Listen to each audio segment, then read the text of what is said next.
최근에 무쏘 EV 가격표가 유출됐죠. 공식 발표는 아니지만 텍스트만 유출된 게 아니고 아예 가격표가 통째로 유출된 거라 사실상 이 가격이 확정 가격이라고 보면 될 것 같습니다. 그런데 이거 참 뭐라 해야 할지 모르겠습니다. 그냥 한마디로 표현하면 이름 관련 논란이 그나마 가격으로 덮어질 수 있다는 희망 섞인 전망도 있었거든요. 그런데 이런 마지막 희망까지 짓밟아버린 가격표라고 봅니다. 두 가지 트림으로 나옵니다. 하위 트림은 4,800만원부터고요. 상위 트림은 5,500만원부터라고 합니다. 전기 화물차 보조금을 받으니 괜찮다고요. 우리나라에서 환경부와 지자체 보조금까지 모두 더해서 받을 수 있는 전기 화물차 보조금은 최대 1,360만원 정도라고 합니다. 애초에 LFP 배터리를 쓰기 때문에 최대로 받는 건 거의 불가능할 뿐 아니라 설령 최대로 받는다 해도 그나마 괜찮은 가격이 되는 정도고 그마저도 이건 하위 트림만 해당되는 얘기입니다. 상위 트림은 아무리 최대 보조금을 받아도 3,700만원 정도거든요. 뒤에서 자세히 얘기하겠지만 이건 토레스 전기차랑 가격이 비슷한 겁니다. 그리고 댓글에서 가끔 말도 안 되는 주장을 하는 사람들도 있던데 현대기아차 전기차랑 비교해도 이건 비싼 겁니다. 논란을 방지하기 위해 먼저 말하자면 캐스퍼 EV가 비싸다면서 무쏘 EV 가격이 괜찮다고 하는 사람들도 있던데 그냥 보조금을 제외한 표시 가격 기준으로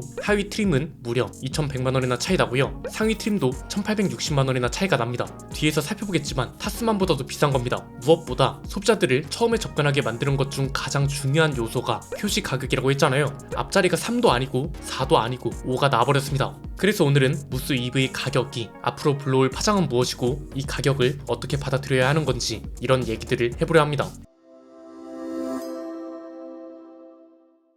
일단 시작 전에 아주 중요한 얘기를 먼저 하나 해야 합니다. 이 얘기를 완벽하게 파악하고 계셔야 KGM의 문제점이 회사 내부에만 있는 건 아니라는 걸 절실하게 느낄 수 있고요. 오늘 이야기도 더 쉽게 이해가 되실 겁니다. 얼마 전에 타스만 가격을 리뷰해드렸죠. 타스만의 경쟁 모델은 뭔가요? 당연히 국산 픽업 트럭인 렉선 스포츠칸입니다. 이건 의심의 여지가 전혀 없습니다. 크기 제원만 봐도 렉선 스포츠보다 렉선 스포츠칸이 제원이 타스만과 더 가깝고 크기가 비슷한 국산 픽업 트럭이라는 것 자체만으로도 경쟁 모델이 분명합니다. 그런데 이 영상이 반응을 보면서 너무 이상한 현상 하나를 발견했습니다. 그냥 냉정하게 말하면 KGM은 위기를 대비해야 할 단계가 아니라 이미 위기가 닥친 브랜드라 극복이 필요한 단계라고 판단되거든요. 오죽하면 지금 주주들 사이에서 곽정현 사장 해임건에 대해 동의서를 받고 있을 정도라고 했잖아요. 그리고 이건 꼭 복잡한 이유를 떠나서 판매량 숫자만 봐도 어떤가요? 신차 판매량이 올해 1,000대도 안 나옵니다. 이건 아무리 차주라도 실드가 안 되는 거고 오히려 이런 걸 감싸주고 회사가 도태되면 결국 피해를 입는 건 차주들이라고 누차 말씀을 드렸습니다. 심지어 타스만 시작 가격이 3,700만원대인 건 잘한 게 맞고 옵션 몇 가지를 추가해서 4,000만원 초반에도 충분히 살 수 있는 차라는 것도 짚어드렸습니다. 이건 가격을 잘 책정한 거죠.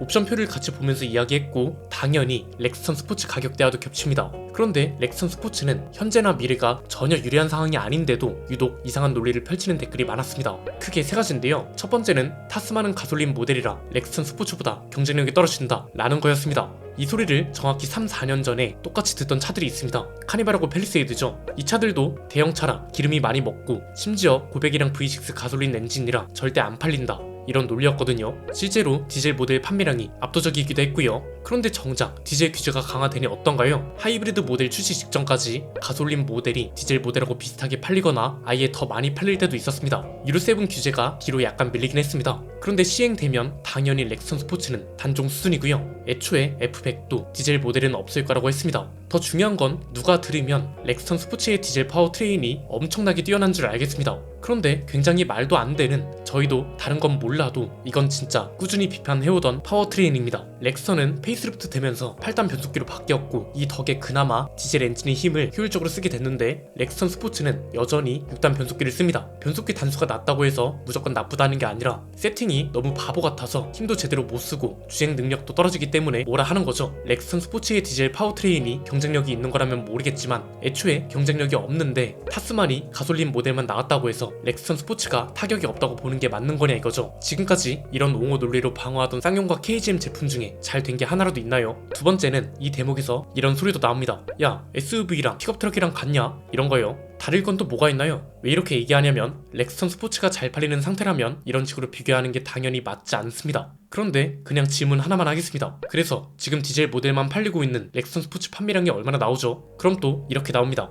일하는 사람들이 참도 가솔린 차를 사겠다 이런 거예요. 클린 디젤 시대였다면 이야기가 달랐겠죠. 그런데 포터도 디젤 모델이 단종되는 마당에 렉스턴 스포츠라고 별 수 있겠냐는 거죠. 스타리아, 포터 모두 효율과 힘이 중요한 차이기 때문에 디젤 판매량이 압도적이었습니다. 그런데 이제는 시대에 맞춰 가솔린과 LPG, 전기 이런 차들로 모두 대체되고 있습니다. 이 대목에서 카니발과 팰리세이드를 다시 얘기하자면 이 차들도 똑같은 겁니다. 렉스턴 스포츠를 옹호하는 사람들이 논리가 뭔가요? 가솔린은 연비가 안 좋아서 유지비 폭증이다. 그렇기 때문에 타스만은 경쟁력이 없고 렉스턴 스포츠는 잘 팔릴 거다 이런 건데 애초에 렉스턴 스포츠 잘 안 팔리고 있고요. 카니발하고 팰리세이드도 똑같은 논리로 비난을 받았었다고요. 저는 이 주장이 굉장히 모순된다고 생각되는 이유가 F100이 뭐 출시가 불투명한 상태이긴 하지만 그럼에도 출시된다고 가정해보자고요. 이 차도 가솔린, 하이브리드, 순수 전기 이렇게가 가장 유력했고요. F100 픽업트럭도 마찬가지였습니다. 디젤 모델은 계획이 없었다고요. 이미 토레스도 디젤차가 상징이었던 쌍용차였음에도 불구하고 가솔린 모델만 출시했습니다. 옹호론 쪽 주장대로라면 KGM은 스스로 경쟁력을 갖다 버리는 건가요? 렉스턴 스포츠가 그나마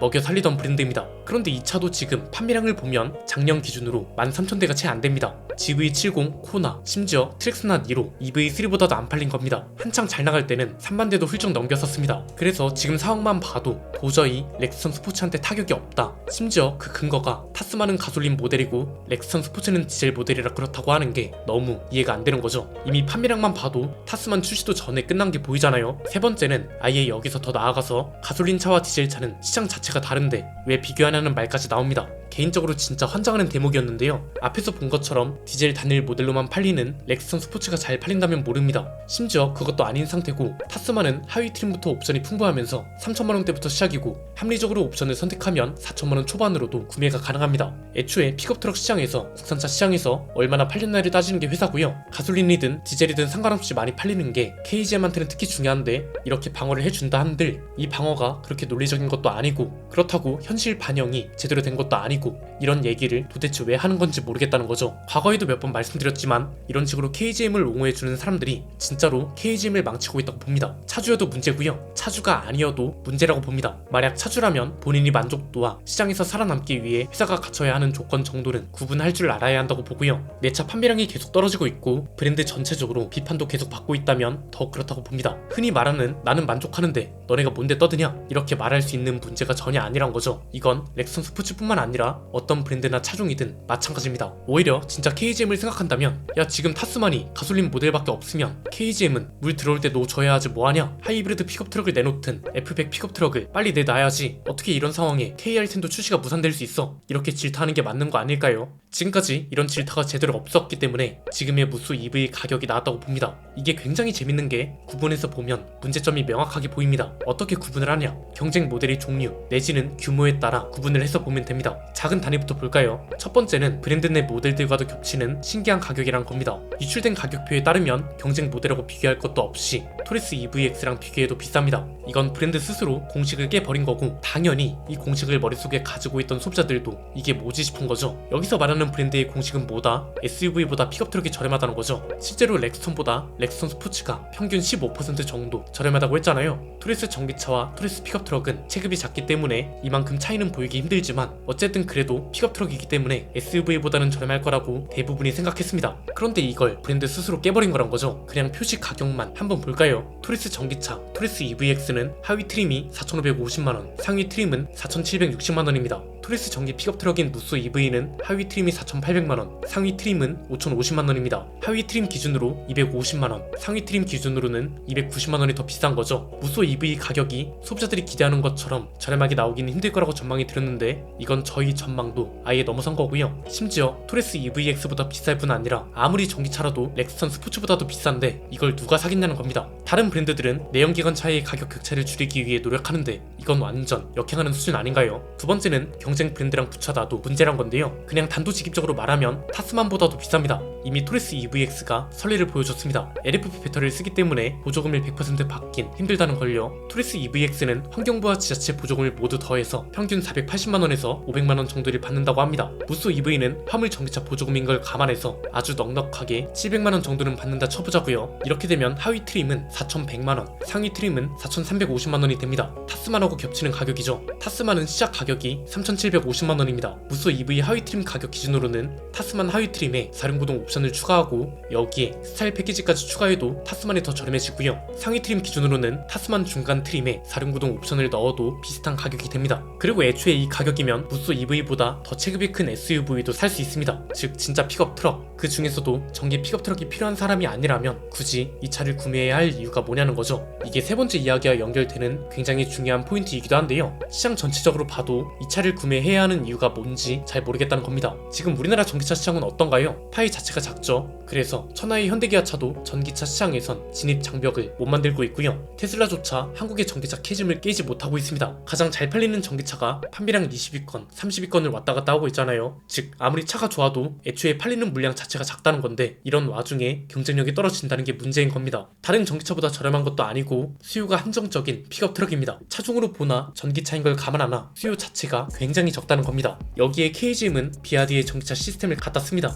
그런데 정작 그 비아디는 더 품질 좋은 전기차를 더 저렴한 가격에 팝니다. 아토3 가격이 보조금을 포함하면 2,800만원대로 구매할 수 있을 전망이라고 하죠. 곧 저희 시승기로도 나오겠지만 이 정도 가격대에 생각보다 훨씬 좋은 만듦새를 보여준 차고요. 유럽에서 왜 잘 팔리는지, 왜 인플루언서들이 상품성이 좋다고 평가하는지 알 수 있는 차이기도 합니다. 그냥 단도직입적으로 말하면 KGM 전기차보다 낫습니다. 그러니까 저는 이런 상황에 어떻게 브랜드에 대한 좋은 논평을 할 수 있겠냐는 겁니다. 저는 지금까지 KGM이 희망적인 부분을 보기 위해 노력을 많이 했고 실제로 그래왔고 잘하고 있는 점은 더욱 부각하기도 했습니다. 그리고 이걸 소비자들이 알아봐 주기도 했고요. 어떤 사람들은 KGM이 저희한테 서운하게 해서 기아가 돈을 줘서 갑자기 KGM을 깐다고도 말하는데 저희 영상을 꾸준히 보신 분들은 이런 생각조차 못합니다. 애초에 이런 단순한 생각을 한다는 것만 봐도 평소에 어떤 사고를 가지고 있는 사람인지 짐작은 갑니다만 잘해야 잘한다 하죠. 못하는데 잘한다 하면 그게 더 문제가 있는 거 아닌가요? 분명 저희가 마지막까지도 좋은 점을 부각할 때는 그나마 변화할 수 있는 기회와 의지가 있다고 판단했기 때문에 그랬던 겁니다. 지금이라도 그렇다면 저희 역시 그렇게 이야기할 겁니다. 그런데 이제는 이런 기대마저 모두 저버렸기 때문에 문제란 거죠. 당장 앞으로 어떤 일이 벌어질지 예상이 되지 않으세요? 지금 무쏘 EV 가격이 굉장히 비싸다고 사람들이 인식을 합니다.